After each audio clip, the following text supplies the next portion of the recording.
Boa noite. No livro Mantras de Vida, de Loester, eu sou a luz. Quem viaja comigo não anda em trevas. Então vamos iluminar, sempre que possível. Livro dos Espíritos, pergunta 679. O homem que possua bens suficientes para lhe assegurarem a existência está isento da lei do trabalho? Talvez do trabalho material, mas não da obrigação de se tornar útil, de acordo com os meios que dispõe, nem de aperfeiçoar sua inteligência ou a dos outros, o que também é trabalho. Aquele a quem Deus facultou a posse de bens suficientes a lhe garantirem a existência, não está, é certo, constrangido a alimentar-se com o suor de seu rosto, mas tanto maior lhe é a obrigação de ser útil aos seus semelhantes, quanto mais ocasiões de praticar o bem lhe proporciona o adiantamento que lhe foi feito. É porque também não existe só trabalho material, né? Trabalho intelectual, trabalho mental é muito importante também. O que não pode é ficar parado. No livro O Céu e o Inferno, nós estamos lendo as mensagens de espíritos medianos agora. Essa mensagem é do Marquês de São Paulo. Ele era membro da Sociedade de Paris, morreu em 1860 e foi evocado a pedido de sua irmã em maio de 1861. Então é feita a evocação e ele responde: aqui estou. Sua irmã nos pediu para evocá-lo, embora ela seja médium, mas ainda não está suficientemente formada para estar bem segura de si mesma. Ele responde: tentarei responder o melhor que puder. Ela deseja saber primeiramente se está feliz. Sou errante e este estado transitório nunca traz nem a felicidade nem o castigo absolutos.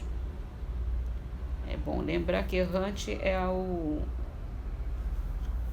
estado do espírito entre as encarnações, né?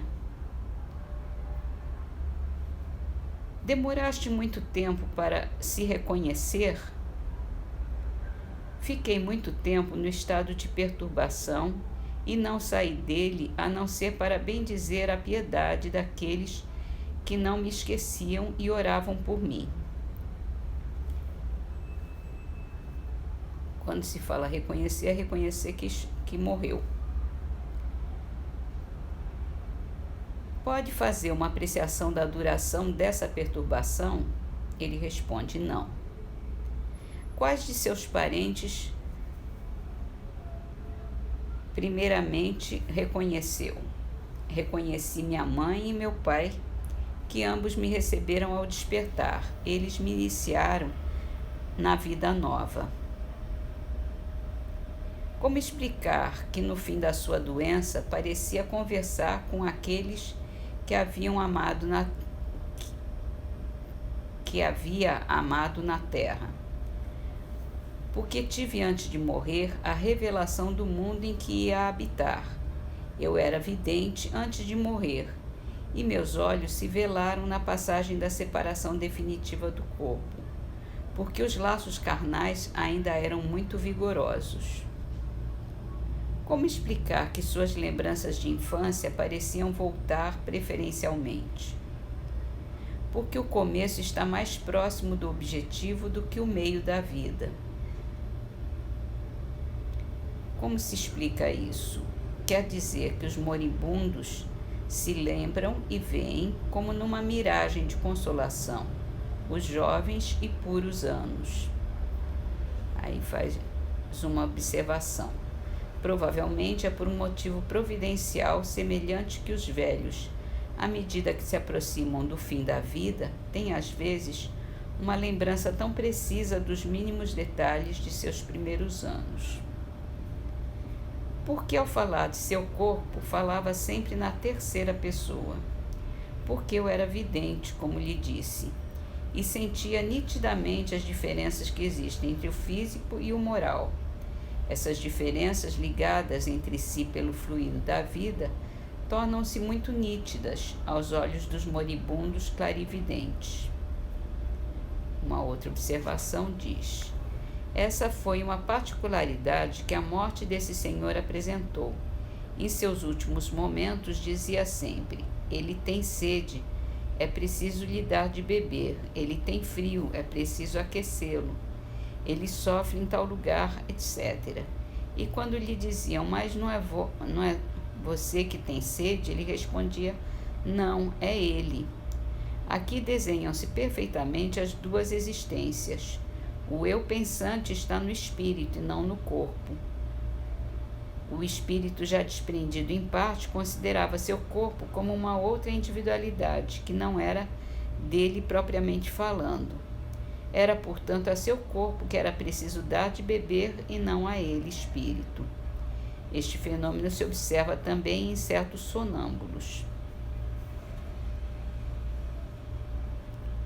Aí a última pergunta. O que disse de seu estado errante e da duração de sua perturbação leva a crer que não era muito feliz, e, no entanto, suas qualidades deveriam fazer supor o contrário. Há, aliás, espíritos errantes que são felizes, como há os infelizes. Ele responde: estou num estado transitório. As virtudes humanas adquirem aqui seu verdadeiro preço.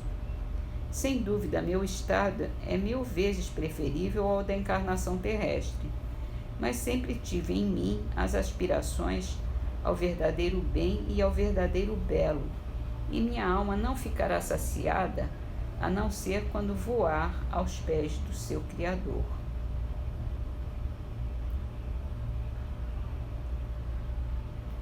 E terminamos com o livro Antologia dos Imortais. A poesia é de Valentim Magalhães, Pênfigo. Fogo, fogo, esbraveja o inquisidor fremente, torvo olhar na expressão implacável e crua. Coleia a chama enorme e trágica, flutua a subir e bailar qual rúbida serpente. Piedade, meu Deus! Choram vítimas rente ao fogo que lhes rompe a carne viva e nua, estorcem-se de horror ante os gritos da rua e somem-se a bradar: inocente, inocente. O tempo voa e abate o verdugo do povo. Ordena a grande lei que ele nasça de novo, para que o lume vivo o experimente e encangue. E o terrível algoz na prova que se aferra, aos singultos de dor arrasta sobre a terra o corpo torturado em brasas cor de sangue.